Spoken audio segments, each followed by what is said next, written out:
Bonjour et bienvenue sur la nouvelle vidéo d'analyse des cryptos du vendredi 23 avril. Il est midi, je vous fais cette vidéo pour voir un petit peu ce qui s'est passé. Ça y est, on rentre dans une correction du marché des cryptos. On va attendre quand même la fin de semaine et dimanche pour valider cette correction, mais là on a quand même bien retracé.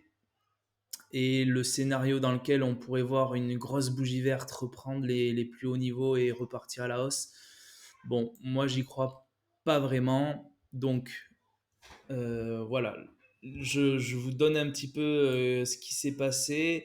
On est venu donc, je vous fais un petit peu le récap pour ceux qui n'ont pas vu les vidéos précédentes. Moi j'avais annoncé le signal haussier annonçant une nouvelle tendance haussière le 13 avril dernier. Ce scénario a été doucement invalidé, mais on ne pouvait pas l'invalider totalement tant qu'on n'avait pas cassé ces niveaux-là des 47 000. Ce qui est arrivé hier et avant-hier sur les 3 derniers jours là. Et donc hier, dans la nuit d'hier à aujourd'hui, on est venu casser le niveau des 43 000 euros et on est venu toucher les 40 000 euros, ce qui laisse à présager l'entame d'une correction de marché sur le Bitcoin et sur l'ensemble du marché des crypto-monnaies. Vous voyez que là, on est partout dans le rouge. Je vous avais indiqué que c'est vraiment le Bitcoin tout le temps à surveiller avant de prendre une position, quelle qu'elle soit, que ce soit même sur l'Ethereum, sur n'importe quelle crypto. Le boss, c'est le Bitcoin. Donc c'est lui qu'il faut analyser, c'est lui le sentiment de marché. Et si lui, il se casse la gueule, vous voyez ce que ça donne. Euh, tout suit. Elles suivent absolument toutes.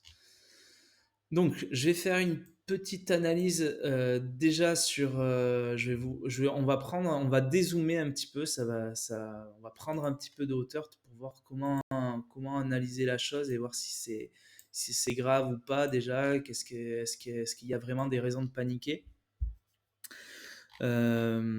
Déjà, je voulais juste vous montrer ça, vous reprendre le graphe du Bitcoin. Donc, on est en unité de temps hebdomadaire.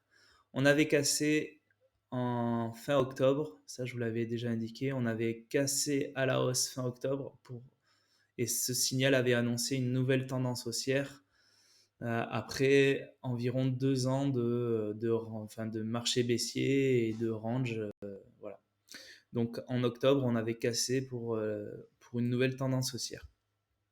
Depuis, la performance du Bitcoin, on va la prendre ici. Depuis 10 700 euros, vous voyez la performance, on a atteint 380% de performance. Aujourd'hui, la baisse qu'on a eue, elle est de tac, 17, allez, 20%. Voilà, donc pour ceux qui sont rentrés sur ces niveaux-là, c'est sûr que ça fait mal. Ça fait mal de prendre ce genre de baisse dans la tête. Cependant, pour ceux qui sont rentrés ici, vous voyez, cette petite baisse, elle est insignifiante. Et pour ceux qui sont rentrés là, d'ailleurs, il est très judicieux et très pertinent de prendre leur profit et de revendre pour ensuite attendre un nouveau signal tel que celui qu'on l'a vu ici, une nouvelle tendance haussière qui reste quelque chose de probable sur le Bitcoin quand on aura terminé cette correction. Ça, je vous en parle juste après. Donc, maintenant, les scénarios. Quels sont les scénarios probables sur le Bitcoin et sur le marché des cryptos, hein. Je vais enlever cette barre de cassure, on verra mieux. Hop. Quels sont les scénarios les plus probables? Donc, il y a le premier scénario. J'ai fait juste une petite analyse sur l'ancienne tendance haussière qui datait de 2015 jusqu'à fin 2017. Ce dont on s'aperçoit, c'est que en fait, le Bitcoin est venu souvent corriger sur, heu, sur la moyenne mobile avait un jour ici, vous voyez, hop, à chaque fois qu'il venait corriger, il venait taper ici et hop, il repartait juste après, pour finir en accélération ici, et ensuite donc partir en marché baissier. Donc le premier scénario que je propose en tout cas, c'est qu'ils viennent toucher, donc que là la baisse, hein, elle est pas elle ne soit pas terminée, hein, déjà on n'est même pas sur un vrai niveau de résistance, bon on est sur les 40 000, mais pour moi la probabilité c'est que au moins on vienne corriger sur les 36, si ce n'est les 30 000, et que donc on va repasser en journalier, hop, vous voyez, qu'on vienne toucher ces niveaux-là de 30 000. Hop, on repasse. Et qu'on vienne toucher la moyenne mobile présente en unité de temps hebdomadaire. Et que ensuite on reparte sur la tendance haussière, donc en cassant le niveau des 50 000 et en dépassant les plus hauts du Bitcoin. Ça, c'est le premier scénario. Ensuite, le second scénario, pour moi, c'est que, hop, on vienne, mince, corriger comme ça un peu plus longuement et qu'on forme comme ça une nouvelle consolidation, une nouvelle figure technique, et qu'on vienne casser à la hausse ici cette barre de résistance qui aura été formée ici. Donc après, ça, c'est des scénarios, hein, c'est pas forcément ce qui va se passer, hein. C'est des scénarios qui sont probables selon moi, selon mon analyse. Et le dernier, le moins probable, le scénario pour moi le moins probable, c'est une, une chute en marché, donc un nouveau marché baissier, comme on l'a eu donc depuis 2017. Moi, ce qui m'indique que c'est peu probable, ce scénario de baisse sur le marché des cryptos et sur le Bitcoin, c'est qu'on a, voilà, la durée vous voyez, la durée du marché haussier sur le Bitcoin depuis 2015 à 2017, ça a duré, ouais, ça a duré 2 ans et demi, vous voyez, à peu près. Parce qu'on était janvier, ouais, 2 ans et demi. Et ici, on est depuis uniquement que depuis octobre sur le marché. Et on n'a pas eu non plus des zones d'accélération très fortes comme on avait eu en novembre 2017, où on avait eu voilà, vraiment une accélération très puissante sur le marché du Bitcoin. Alors ici, on en a eu une petite, mais c'est venu corriger. Ici, et vous voyez, toute cette zone-là laisse à penser qu'en fait, on est simplement en train de corriger tranquillement sur le marché du Bitcoin, et que donc on va essayer de venir former cette consolidation pour ensuite repartir sur la tendance haussière.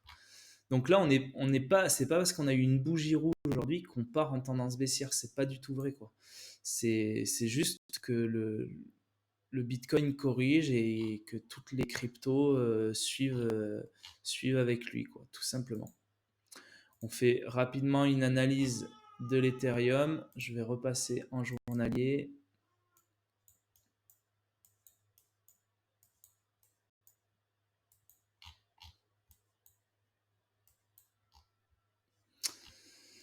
Vous voyez, l'Ethereum, la tendance haussière, elle n'est pas du tout invalidée, hein. On est juste venu corriger à plusieurs reprises, mais on peut très bien repartir sur la tendance, sachant que l'Ethereum, c'est le deuxième pilier du marché des cryptos. Est-ce qu'il va suivre tout ce que fait le Bitcoin? J'en sais rien. En tout cas, lui, sa tendance haussière n'est pas invalidée et on peut très bien continuer à repartir sur des niveaux plus importants sur l'Ethereum. Le XRP, lui, c'est pareil. On est toujours sur la tendance haussière. On est venu faire toute cette zone de correction jusque sur les niveaux des 88-90 centimes. On est même venu atteindre les 75 centimes. Là. Donc là, il y avait ceux qui ont pris ceux qui ont mis des ordres d'achat ici, ils ont certainement fait une bonne opération parce que là, c'est pareil. Il suffit que le Bitcoin, en fait, il revienne un petit peu à la hausse, il corrige, il revienne parce que là, il va pas descendre tout droit comme ça. Hein, c'est pas comme ça que ça marche. Il va y avoir il va reprendre un petit peu de vigueur, ensuite il va redescendre et c'est voilà, c'est comme ça que ça se forme les tendances. Vous voyez, hop, ça monte, ça descend et puis tout ça, ça forme une tendance. Mais là, il peut pas continuer. Enfin, ça peut, hein, mais la probabilité qu'il descende tout droit comme ça, comme une flèche, elle est extrêmement faible. Voilà.